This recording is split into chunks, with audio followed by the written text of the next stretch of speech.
So இன்னைக்கு நாம பிசாசின் தந்திரங்களை 3 பகுதியை நம்ம என்ன பண்ணிட்டோம், முடிச்சிட்டோம். சோ 3 பகுதியில நம்ம மொத்தம் 6 தந்திரங்களை பார்த்திருக்கிறோம் இல்லையா? இன்னைக்கு 4வது பார்ட், அதாவது 7வது தந்திரமும் 8வது தந்திரத்தை குறித்து நாம பார்க்க போகிறோம்.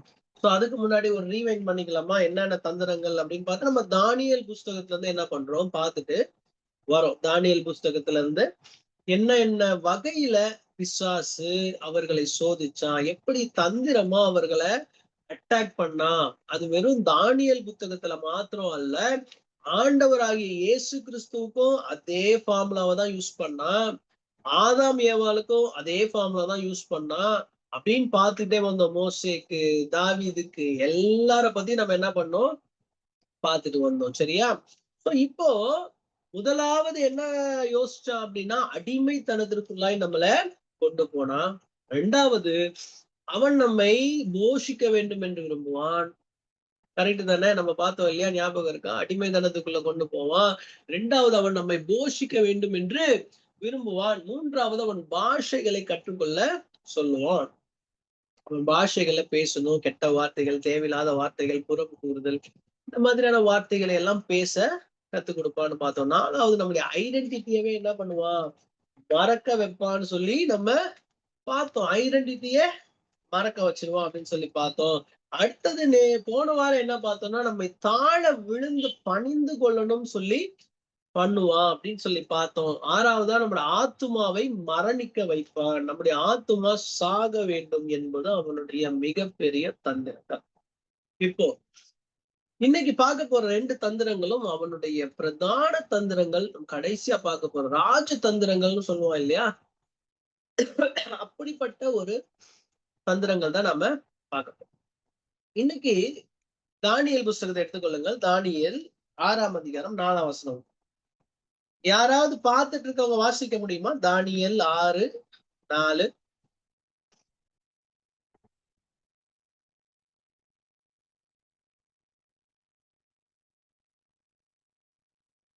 தானியேல் 6:4.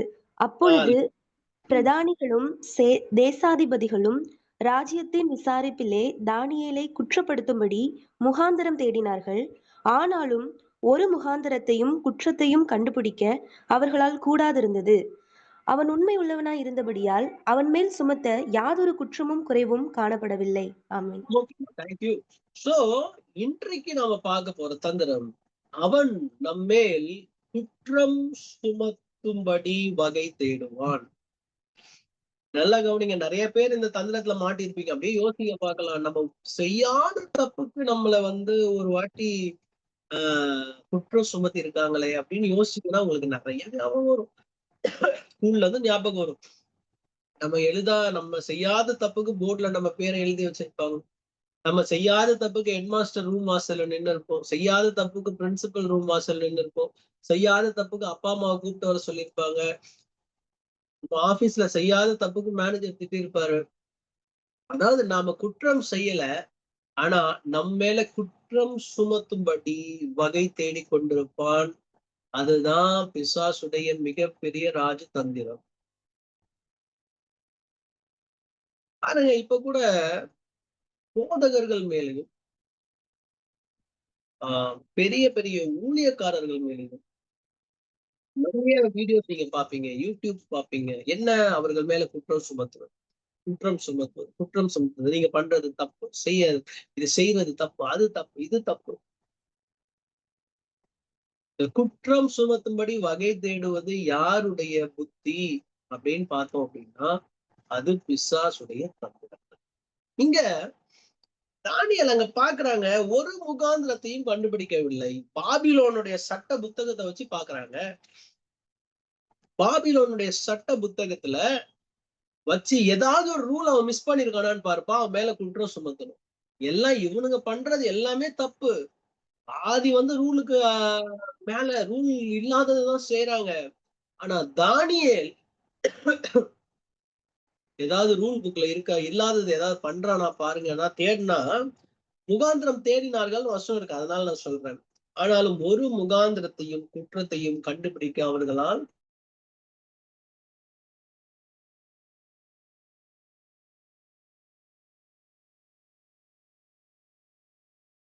அவன் மேல குற்றம் சுமத்தி ஆக வேண்டும்.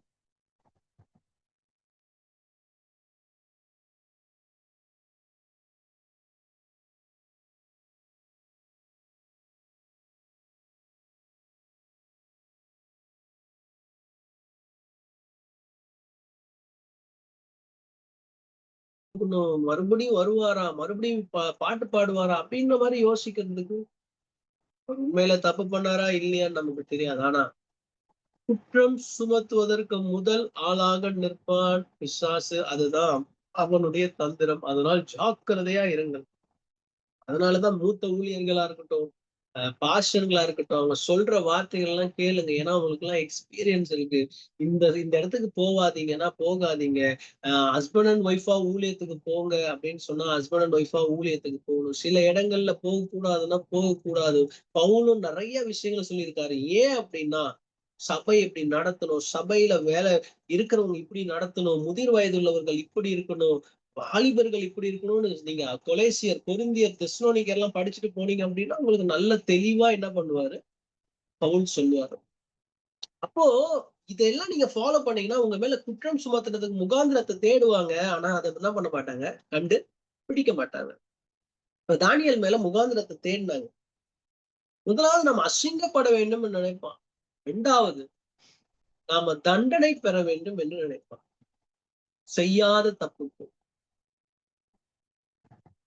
என்ன நடக்கும் தெரியுமா? இப்படி நடந்துச்சுன்னா, என்ன ஆண்டவரே, நான் உங்களை இவ்வளவு நாள் தேடி இப்படிப்பட்ட ஒரு சிக்கல்ல வந்து மாட்டிக்கிட்டேனே, நான் செய்யாத தப்புக்கு என்ன தண்டனை தராங்களே, செய்யாத தப்புக்கு என்ன பண்றேன், நான் மாட்டிக்கிறேனே, குற்றம் சுமத்தும்படி வகை தேடும். கவலைப்படாதீங்க, ஆண்டவர் உங்க கூட இருக்கிறார். என்னதான் குற்றம் சுமத்தினாலும் அதுல இருந்து வெளியே வர்றதுக்கு ஆண்டவர் உங்க கூட கண்டிப்பா இருப்பார். பாருங்க, இதுக்கப்புறம் நீங்க வாசிச்சீங்க அப்படின்னா 6:5 சொல்லுது, அப்பொழுது அந்த மனுஷன் நாம் இந்த தானியேலை அவனுடைய தேவனை பற்றிய வேத விஷயத்திலே குற்றப்படுத்தும் முகாந்திரத்தை கண்டுபிடித்தால் ஒழிய, பாருங்க, இதை விட பெரிய சர்டிபிகேட் வேற யாருக்குமே இருக்க முடியாதுங்க. தானியேலுக்கு அப்படிப்பட்ட ஒரு சர்டிபிகேட் வாங்குறாரு. என்ன அப்படின்னா, பா, இவன் கிட்ட படிப்பு விஷயத்துல குறையே கண்டுபிடிக்க முடியாது. இவங்கிட்ட வேலை விஷயத்துல உம் எதுல கண்டுபிடிக்கலாம்னா தேவனை பற்றிய வேத விஷயத்துல எதையாவது போட்டு கொடுக்கும். எங்க அட்டாக் பண்ணா தானியேலு மாட்டுவான் அப்படிங்கிறதுல பிசாசு ரொம்ப தெளிவா இருந்தது. சாதாரண ஆள் இல்லைங்க.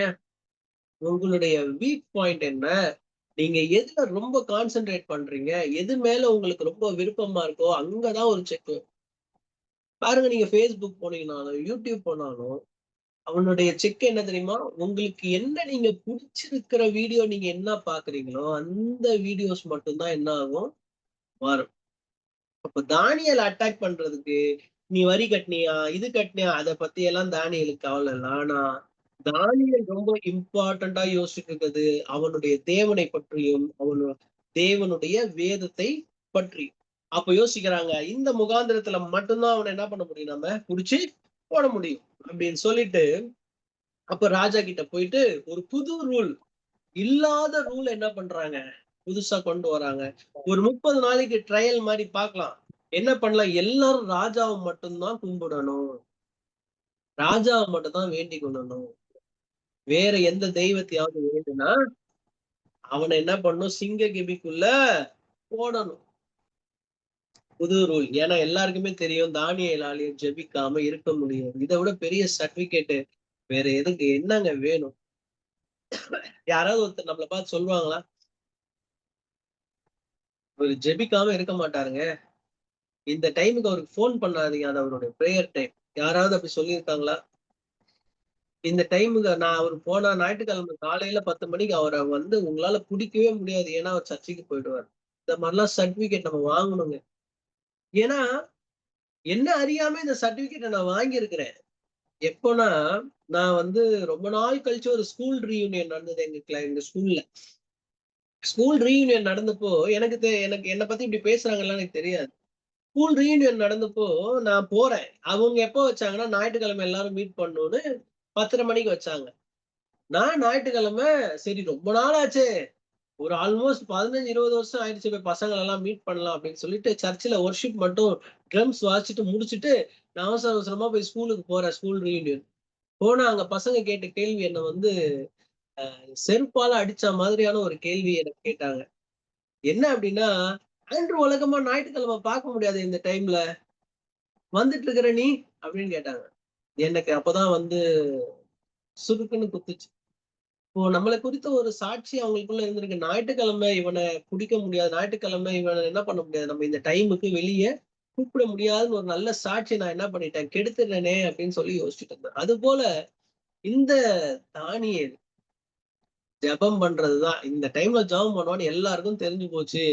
அப்ப சொல்றாங்க, அந்த தரியு ராஜாவ தவிர வேற யாருக்கும் ஜெபம் பண்ணக்கூடாது. நம்மாள் அதுக்கெல்லாம் பயந்த மாரி ஆனா ஆளே கிடையாது.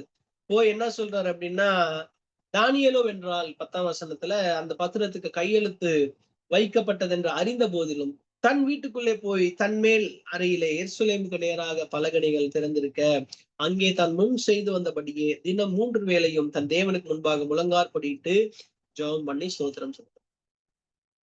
நீ குற்றம் சுமத்துறது தானே பிளானு, பண்ணிட்டு போ. என்ன வேணா பண்ணிட்டு போ. என் மேல பொய்யான பழிய போடு, எத வேணா போடு. ஆனா நான் ஆண்டவருக்கு குடுக்குற நேரத்த நான் என்ன பண்ணுவேன்? குடுத்தேன். ஆ அதுக்கப்புறம் என்ன நடந்ததுன்னு உங்களுக்கு தெரியும். தூக்கி சிங்க கேபில போட்டாங்க. அதெல்லாம் விளக்குனா டைம் இல்ல. சிங்க கேபில போட்டாங்க. சிங்க வாய ஆண்டவர் கட்டுனாரு. அதுக்கப்புறம் தரியு ராஜா வந்தாரு. தானியேல காப்பாத்துனாரு. யார் யாரெல்லாம் குற்றம் சுமத்துனாங்களோ, அவங்கள தூக்கி சிங்க கேபியில போட்டாரு. பாருங்க, குற்றம் சுமத்துறதுக்கு பிளான் வைப்பான். நல்லா கவனிங்க, கவனமா இருங்க. தானியேலை போல இருங்க. மாட்டிக்கொள்ளாதீங்க. அடுத்த ஒரு எக்ஸாம்பிள் பார்த்தோம் அப்படின்னா, யோசேப்பை குறித்து பார்க்கலாம். வசனம் வாசிக்கிறதுக்கு டைம் இல்ல. ஆதியாகமம் 39:12 வீட்ல போய் வாசிச்சுக்கோங்க. முடிந்த பிறகு வாசிச்சுக்கோங்க. அங்கே போத்திபாருடைய மனைவி அவனை பாவம் செய்வதற்கு அழைக்கிறார். பாவம் செஞ்சு அவன் மேல குற்றம் சுமத்தல.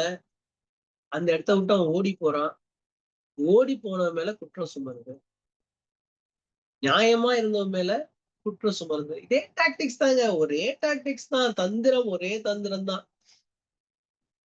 யோசேப்பா இருந்தாலும் ஒரே தந்திரம் தான். தானியேலா இருந்தாலும் ஒரே தந்திரம் தான். எப்படியாவது மாட்டி விட்டு அசிங்கப்பட வைக்கணும். என்ன கேஸ் யோசேப்பு மேல? Attempt rape. இவ்வளவு மோசமான ஒரு கேஸ். ஆண்டவருடைய பிள்ளைகள் மேல இருக்கிற கேஸ் என்ன? Attempted rape. யோசேப்பு மேல தூக்கி ஜெயில்ல போட்டாங்க. ஆனா என்ன நடந்தது? ஆண்டவருக்காய் நிற்கும் போது, ஐயையோ நான் அப்படிலாம் பண்ணல அப்படின்னு சொல்லவும் இல்ல. அங்க வந்து அந்த பெண்ணுடைய ஆசைக்கு உடன்பட்டும் போகவும் இல்ல. யோசேப்பு ஸ்ட்ராங்கா நின்னாருங்க. ஸ்ட்ராங்கா நின்னு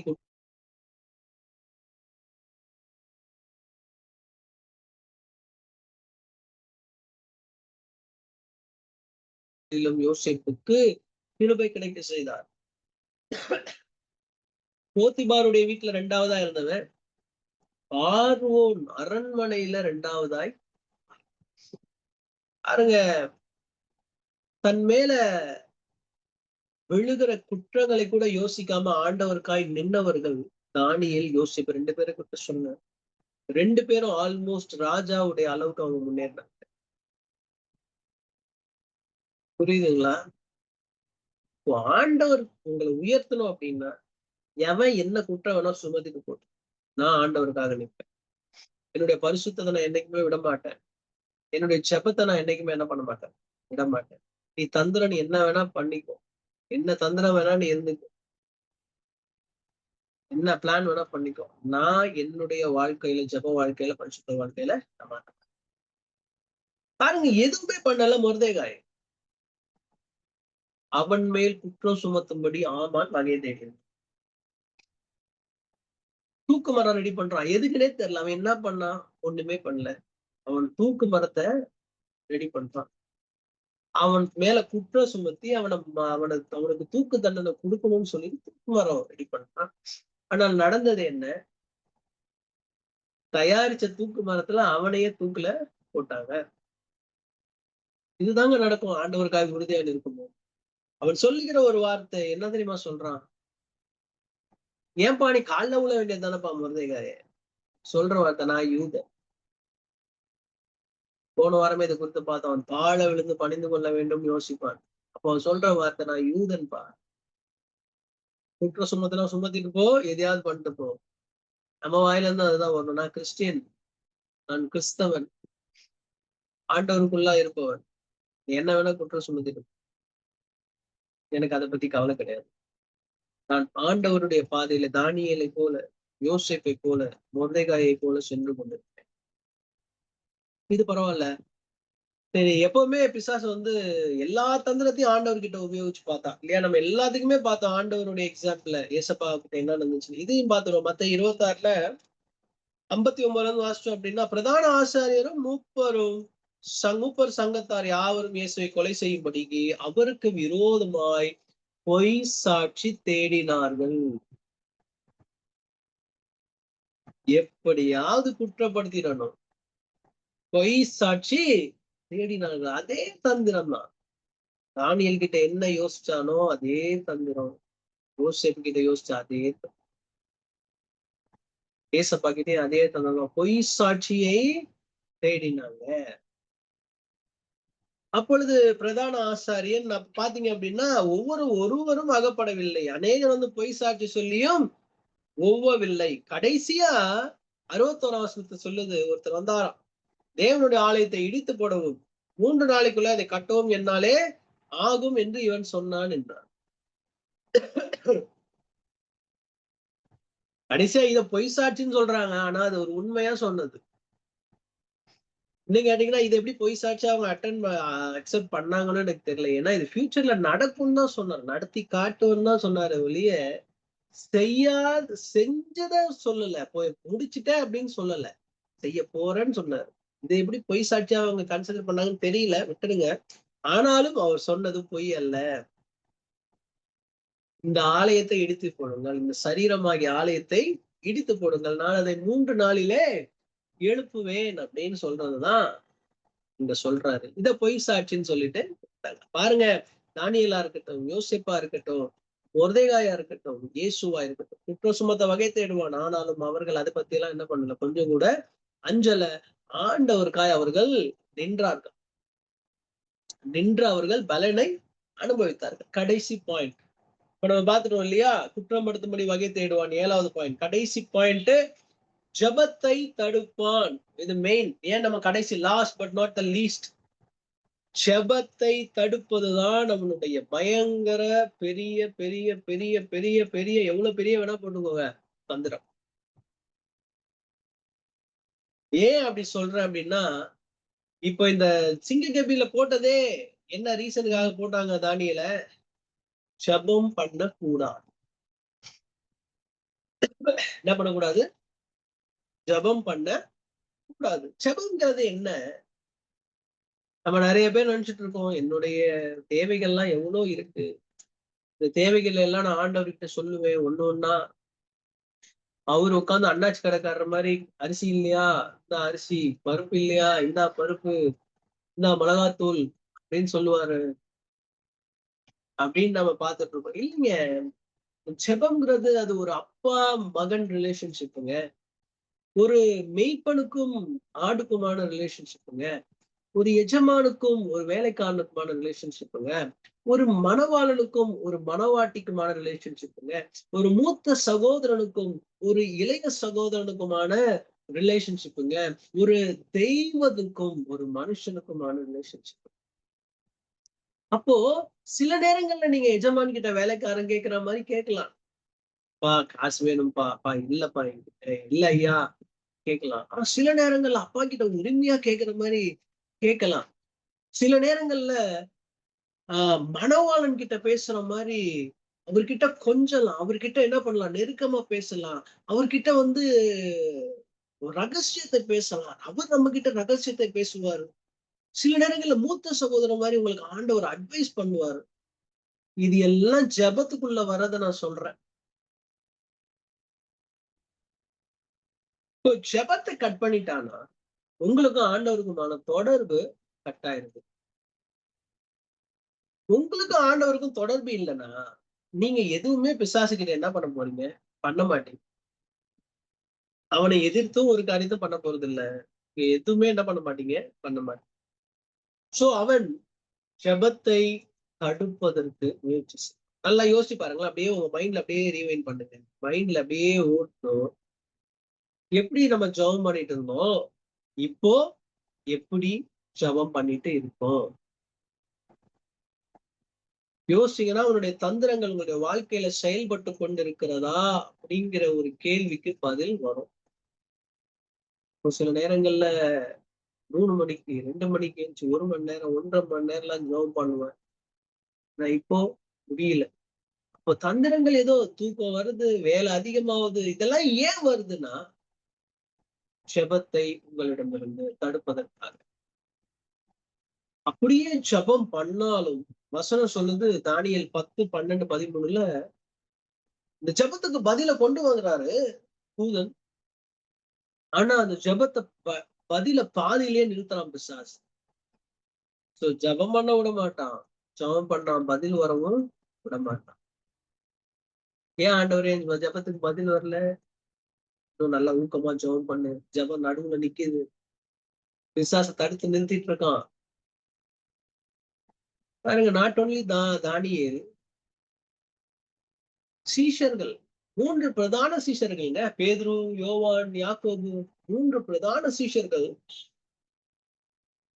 போறாங்க கெத்செமனே தோட்டத்துக்கு. கெத்செமனே தோட்டத்துக்கு போறப்ப ஆண்டவர் சொல்றாரு, நான் கொஞ்ச நேரம் ஜெபம் பண்ணிட்டு வரேன். நீங்க என்ன பண்ணுங்க, விழித்திருந்து ஜெபம் பண்ணுங்க.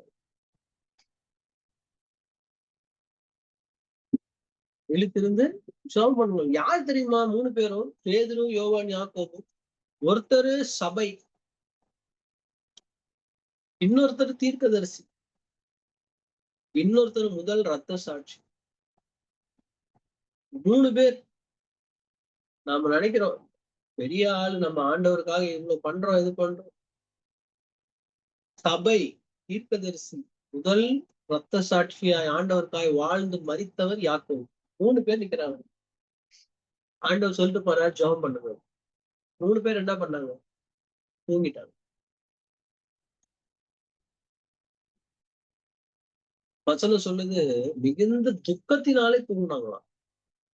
தூக்க மயக்கத்தினால இல்ல. துக்கத்துல ஆண்டவர் சாப்பிடுறாருன்னு தூக்கம் வந்துச்சு அவங்க.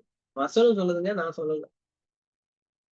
மார்க் 14, 32, 33 வாசிங்கன்னா உங்களுக்கு அது தெரியும். பேதுரு, யாக்கோபு, யோவான் 3 பேரும் ஆண்டவர் வந்து பாக்குறாரு, தூங்குறாங்க. மறுபடியும் போறாரு. இப்ப 1 மணி நேரம் உங்களால என்ன பண்ண முடியாதா? ஜெபிக்க முடியாதாப்பா? கேக்குறாரு ஆண்டவர். மறுபடியும் தூங்குறாங்க. அப்போ வசனம் சொல்லுது இடைவிடாமல் ஜெபம் பண்ணுங்க. முழங்கால் யுத்தம் நாம போட வேண்டிய ஒரு கட்டாயத்துல இப்ப இருந்திருக்கோம். ஏன் நீங்க அப்படி உலகத்துல என்ன நடக்குது அப்படின்னு நீங்க பாத்தீங்கன்னா உங்களுக்கு நல்லா தெளிவா தெரியும். எங்க பார்த்தாலும் போர், எங்க பார்த்தாலும் சண்டை, எங்க பார்த்தாலும் வசனம் சொல்லுது கடைசி காலத்துல மனுஷர்கள் தற்பிரியராயும் சுகபோக பிரியராயும் சுபாவ அன்பில்லாதவர்களாயும் கேடு கெட்டவர்களாயும் ஒழுக்கமற்றவர்களாயும். நான் பாருங்க உலகத்துல என்ன நடக்குதுன்னு பாத்தீங்கன்னா கடைசி காலம்ங்கிறது ரொம்ப தெளிவா இருக்குது. முழங்கால் யுத்தம் நம்ம செய்ய வேண்டும். மூளை சாதிக்காததை முழங்கால் சாதிக்கணும்னே வசனம் சொல்லு. அதிகாலை ஜெபத்தை ஆரம்பிக்கணும். அதிக இருட்டோட ஜெபம் செய்யணும். ஆண்டவர் சொல்றார், ஆண்டவர் அதிக இருட்டோட ஜெபம் செய்ய போனார்னு வசனம் இருக்கு. சோ இந்த கான்வர்சேஷனை அவன் தடுத்து நிறுத்தணும்னு பார்ப்பான். இப்போ ஒரு ஆள் உங்க அப்பாவுடைய சொத்து உங்களுக்கு வரக்கூடாதுன்னு நினைச்சாருன்னு நினைச்சுக்கோங்க. அப்பா உயிரோட இருக்கும்போது அப்பாவுக்கு சொத்து வரக்கூடாதுன்னு நினைச்சா என்னத்துக்கு பண்ணுவாரு? ஃபர்ஸ்ட் உங்களுக்கும் அப்பாவுக்குமான தொடர்பை துண்டிக்க வேணும். கரெக்டா? இந்ததான் அவனும் நினைக்கிறான். அப்பாவுடைய ஆசீர்வாதங்கள் எல்லாம் நமக்கு தான். ஆனா அது வரக்கூடாதுன்னா என்ன பண்ணணும்? உங்க 2 பேருக்குமான தொடர்பை கண்டு துண்டிச்சு விட்டு. பாருங்க கடைசி வசனமா 1 பேதுரு 3:7 வாசிச்சு முடிக்கலாம். 4 வாரம் இந்த சீரீஸ் ஓடி இருக்கு. 3:7. அந்தபடி புருஷர்களே, மனைவியானவள் பலவீன பாண்டமா இருக்கிறபடியால் உங்கள் ஜெபத்துக்கு தடை வராதபடி நீங்கள் விவேகத்துடைய அவர்களுடனே வாழும். அப்போ ஜெபம் பண்றது கூட புத்தி வேணும். ஏன்னா வீட்டுல பிரச்சனை வந்தா ஜெபம் வராது. ஆனா மத்த எல்லா வேலையும் நடக்கும். சாப்பிடுவோம், தூங்குவோம், வேலைக்கு போவோம், எல்லாம் நடக்கும். ஆனா ஜெபம் நடக்காது. பாருங்க, ஃபர்ஸ்ட் கட்டே இதுதான். அதனால இன்னைக்கு நம்ம பார்த்தோம் இல்லையா? 2 காரியங்கள். மொத்தம் 8 தந்திரங்களை பார்த்தோம் 4 வாரத்துல. இது உங்களுக்கு ஆசீர்வாதமா இருக்கும்னு நினைக்கிறேன். இதெல்லாம் அப்படி யோசிங்க. இந்த மாதிரியான காரியங்கள் உங்களுக்கு வந்ததுன்னா, நீங்க இது பிசாசின் தந்திரங்கள் அப்படின்னு யோசிச்சுட்டு, எபேசியர்ல சொன்னது போல பிசாசின் தந்திரங்களோட எதிர்த்து நிற்க திராணி உள்ளவர்கள் ஆகுங்கள். டைம் ஆயிடுச்சா? ஆமா. திராணி உள்ளவர்கள் ஆகுங்கள். அப்போ அந்த வசனம் சொல்லுது, உங்களுக்கு ஆவி என்னும் பட்டயத்தை எடுத்துக்கொள்ளுங்கள், அந்த தலைச்சீராவை எடுத்துக்கொள்ளுங்கள், விசுவாசத்தை எடுத்துக்கொள்ளுங்கள், சத்தியத்தை எடுத்துக்கொள்ளுங்கள், ஆயத்தம் என்னும் பாதரட்சி எடுத்துக்கொள்ளுங்கள். இதெல்லாம் எடுத்து பிசாசோட யுத்தம் பண்ணுங்கள். கர்த்தர் உங்களை ஆசீர்வதிப்பாராக. ஆமென்.